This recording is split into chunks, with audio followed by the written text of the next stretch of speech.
Hi everyone, I'm Michelle. I'm Jim, and we are A Teague of Your Own. Welcome to another Motivational Monday. Let's get motivated. Woohoo! Yay! It's a beautiful day in the neighborhood. Sort of. A little cloudy, but that's okay. Yeah. They had said fog, and I'm like, I think the fog would be gone by now. Yeah, I don't think there's any fog out I there. don't think there is either. All right. Great week shaping up. Lots of stuff going on. We've been noticing a trend, and that's the reason why we decided to talk about trends in leadership. We've been noticing a trend of some of the requests that we're getting for training. And more often than not, we are being asked to help develop soft skills. So-called soft skills. Yes. Yes. What exactly are soft skills? Soft skills are the non-technical skills. Mm. So you can really divide skills down. You can think about STEM. What does STEM stand for? Science, technology, engineering, math. Yeah. Yeah. And those are considered the hard skills. I think the reason people consider them hard is because most folks can't do math. A lot of folks can't do math. I liked math. I never had much of an issue with math. I liked science. Physics was my favorite class. Yeah. For those of you who went to Sun Valley with me, Mr. Muller, he was my favorite teacher. I loved physics. That was awesome. But it still involves math. And a lot of people don't like math. Yeah. Whereas the so-called soft skills are things like leadership, communication, teamwork, the kinds of things that we specialize in. Yes, we do. Adding to it influence, something that we're really working on right now. And those are, and actually a better way to classify them. Mm-hmm. Because the problem with those designations of hard skills and soft skills, it makes it sound like the hard skills, because they're so hard, are more valuable than the so-called soft skills, because they're soft and squishy. And that's not a great way to think about it. What? I think about them as people skills. People skills. That's one way to think about it. This is just me. Mm-hmm. I think better terminology would be quantitative, because quantitative means math, mm-hmm. Okay, things that you can quantify, you can stick numbers to it, mm-hmm. And qualitative and qualitative. And by using those terms, it makes them equal. Terms even sound so close, very close together. Sure. Doesn't sound like one is more important than the other, because the reality is, are they both important?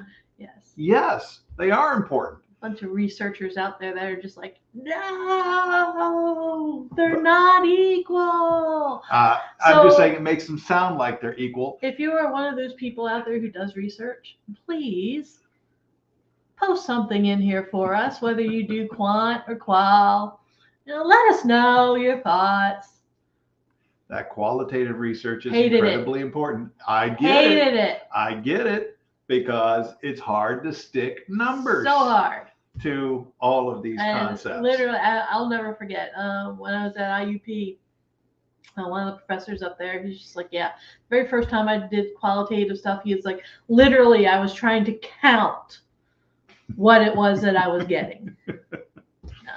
And it is difficult to do that. There are ways to do it, but it is difficult. Awful. It's not easy. Awful. And because it is difficult to quantify qualitative factors, in some cases impossible, that makes them, in some cases, more difficult. Because the thing about math is there are rules. Yeah, there are. Yeah.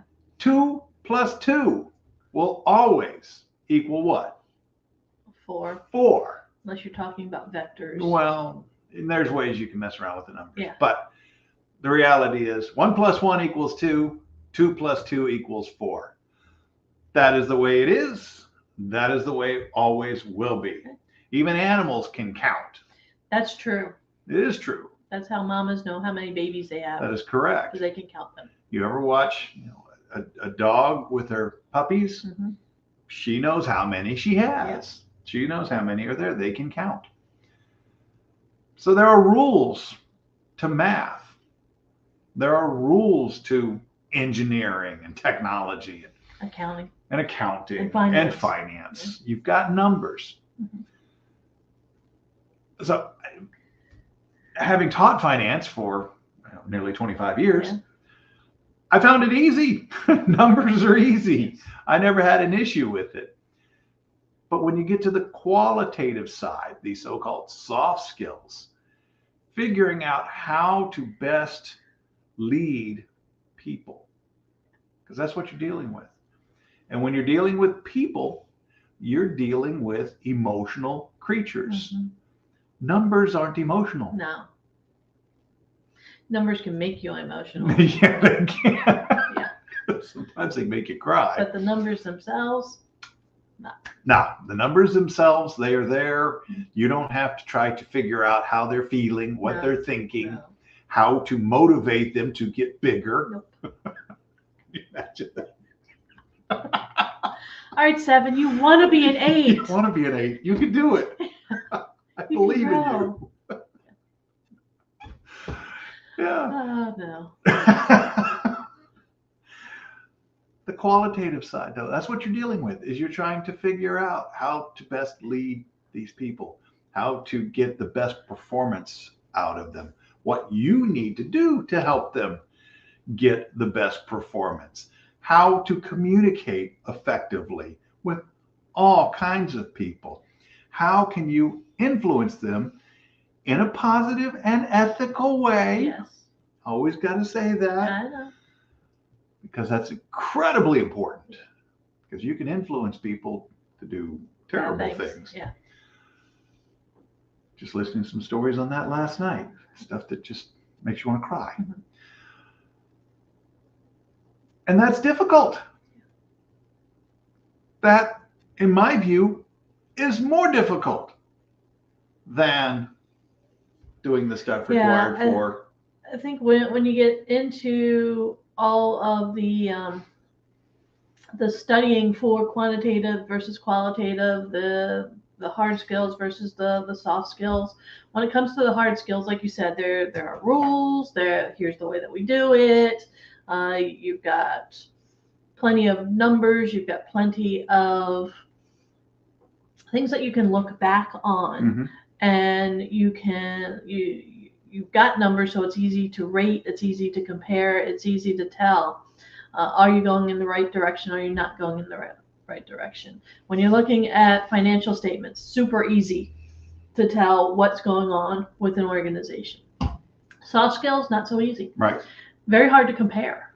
And especially since you're trying to compare either one person to another person, or you're trying to compare how people are feeling, or how they are, what their motivation level is from one day to the next, even from 1 hour to the next. Mm-hmm. Very difficult, because not everybody has the exact same scale. And that's part of it, is You've got too many moving parts when it comes to the soft skills.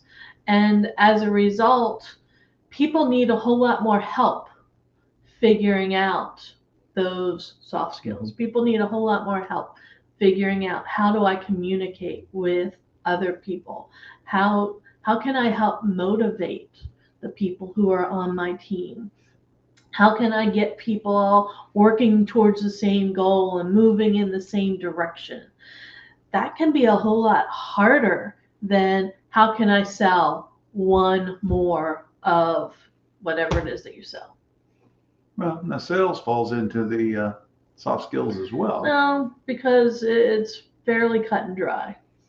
When it comes to what it is that you're selling, you know exactly what you're selling. You know how many you have to sell. You've got pricing. Yeah, you can quantify that You've stuff, got but all the of process of selling, you're still dealing with emotional creatures. Sometimes you So are, sometimes you aren't. there is an art to that as well. It's not like engineering. but Engineering is The internet has taken care of a lot of that. some of it. because you can buy so much on. I mean, how hard is it to sell a can of corn? Well, that's not selling. It is. That's people buying. No, you've got you've got all these manufacturers who are out there who have products that they're selling. How hard is it for them to sell that? It's not.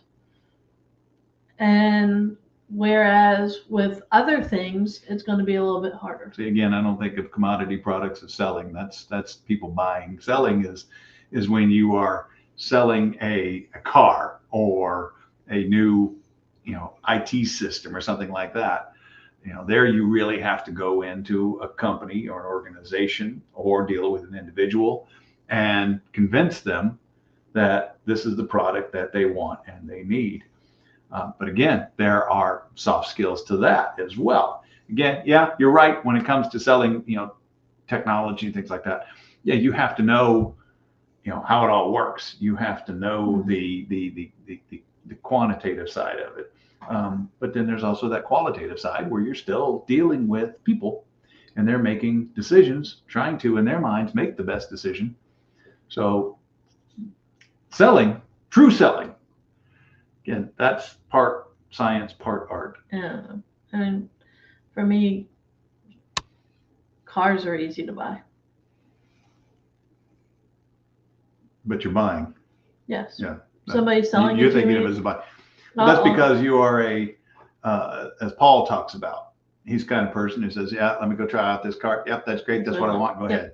That's me. As opposed to doing tons and tons and tons of research. And so you can put buyers in two categories. When I'm buying something, and if you're trying to sell something to me, all right, for a car, I want a sunroof. I want the color to be gold, and I want it to be, 4-wheel drive. There you go. Find me a car that has all that, sell it to me, and I'm done. I'm very easy to sell a car to. Unless it's the wrong brand. Yeah, you do. We've got a Kia. How's that the wrong brand? I didn't say that. Okay, I didn't say that was the wrong brand, but there's other brands out there you won't go near. No, I won't go near Government Motors. There you go. Ever. I wasn't going to say that, but okay. Ever. Rest of them I'm fine with. Yeah, well. You got a Ford to sell me? Go for it. Although I'm not in the market right now for a new car. Yeah, you're a buyer. You're not somebody that has to be sold to. So there's a difference. Well, there are a lot of people out there that have to be sold to. No. So yeah, there's plenty of them. And their problem is they have a difficult time with decision making, which we can talk about in the future. Okay. Because decision making, for me, it's very easy. Just like, all right, here's the numbers. Here's what it looks like. This is because I'm looking for the result. Right. So for me, making a decision is super easy. For you, it's not as easy. No, I want to make sure I get the right thing. But that goes back to our discussion about qualitative versus quantitative. Right. So, one of the big issues that companies are facing that is a qualitative issue, a soft skills issue, if you please, or if you will, is dealing with employees. Mm-hmm.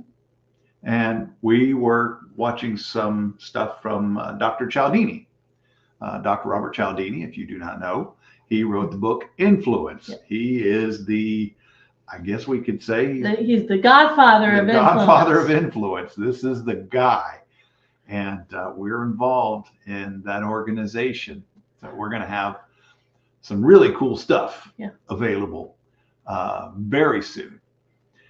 And he was talking about things that are absolute killers for an organization, and they all revolved around employees. Yes.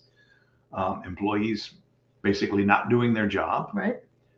Employee retention, which is the big one. Huge. That is happening right now still. Yeah. It looks like it's going to slow down, but every time I say that, something happens. And it doesn't. And part of it has to do with then employee malfeasance. Yes. Employees stealing from the company. He's talking about people making contracts with the company, making side deals with the contractors, things like that. So doing unethical things, unethical and in some cases quite possibly illegal. Yeah. And those are company killers. Mm-hmm.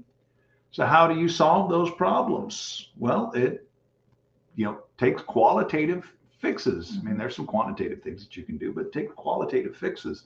A big part of it being the mentality, the mindset of the organization.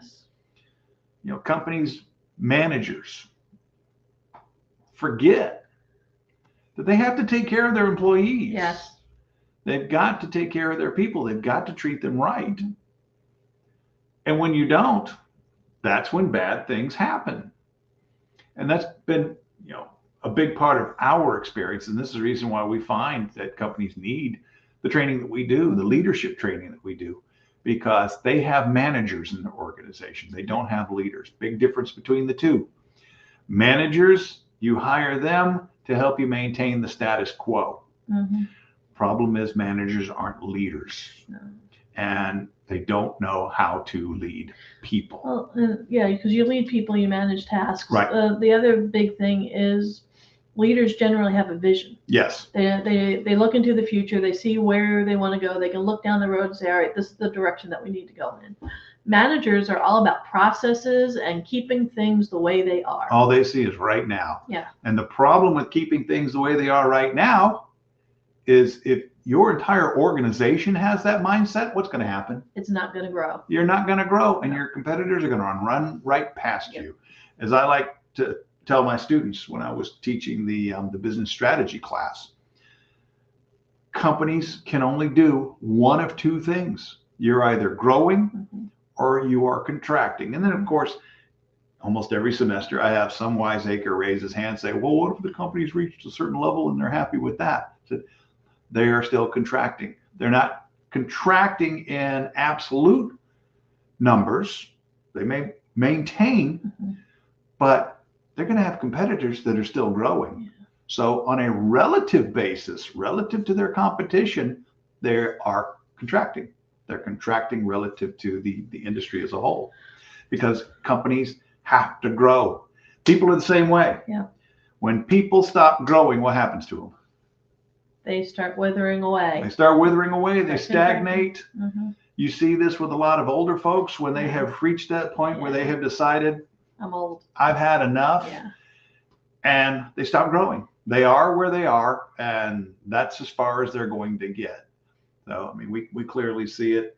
I hate to say it, in our parents at this point. They are where they are. They're content with where they are, and that's fine. There's no problem with that. That's fine when you're in your 70s or 80s.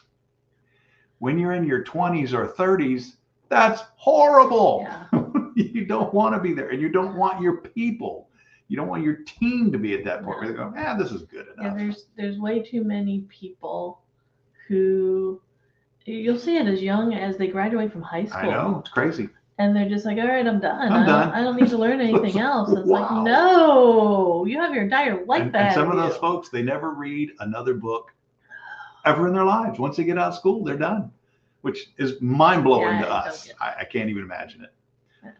Yep, but that's the way they are. Yep. Don't be those people. Don't be those people. Part of being a good leader, part of being a good business owner, part of being just generally a good person is to continue to develop your skills. Right. And those soft skills, those qualitative skills, whatever you want to call them, those people skills, that's what's going to get you ahead in life. They're incredibly important. Yeah. Well, and you can use them both in your personal life and your professional life. That's the cool thing about them. Yep. Knowing how to effectively communicate with others, that's an invaluable skill. But it's something that you can't put it into numbers. You have to learn how to do it, and then you have to practice it. Yeah. And you have to put it into practice all the time. You got to do it over and over. But the more you do it, the better you get at it. You get to the point where it just becomes second nature. It's very natural, being able to communicate with all kinds of people. I mean, think about some of the stuff that we do, some of the trainings that we've done in the last few months, where we have worked with kids as young as 13, and we have worked with adults who are well into their 60s and early 70s. We have run the gamut. It has been an amazing little stretch here recently, and the only way to be able to do that is to learn how to effectively communicate with these different types of people. And believe me, when you're our age, communicating with 13 and 14-year-olds is tough. My favorite is you talk about music and That's just like, I don't have a clue. Yeah, they talk about music and I haven't a clue who It's they're like, talking about, and we talk about it and they haven't a clue who we're talking about. So we figured out real fast, don't talk about music. It's just like, oh my goodness. So if somebody needed help developing those soft skills, those people skills, who could they reach out to? Us. Yes, us. Yes. Yes. Yes. And how could they do that? They could do that by a multitude of ways. One, you're on Facebook or LinkedIn or Instagram, right? This broadcast, YouTube. So you can contact us through any of those avenues. So that's real easy. Send us an email. Yep. info@ateagueofyourown.com. Go to our website, ateagueofyourown.com, and make sure you put a teague of your own. You can see it in a little box right there. It's right here on my shirt. Yay. So you can see that, but put it all together as one word, ateagueofyourown.com. Yeah. That's our website, and you can call us. Yes. We'll be happy to take your call. We answer a phone. Well, we do answer the phone one most of of the us time. answers phones. Most of the time. And if we don't, we'll get back to you fairly quickly. One of us turns his ringer off and never bothers to turn it back on. I forget. And then it's just like, oh, people have called me. I get back to them. Yeah. 412-420-7975. Yes. Call us, text us. We're there. Yeah, text us. Yeah, we answer text too. Yeah. Yes, we do. Yeah. All right. So lots of ways to get in touch with us. We'll be happy to help you out. So next week we'll figure out what else is trending in leadership. Okay. Because there's lots of stuff. There is lots of stuff. Yeah. Lots of things popping up right now. And the trending stuff, it applies to us.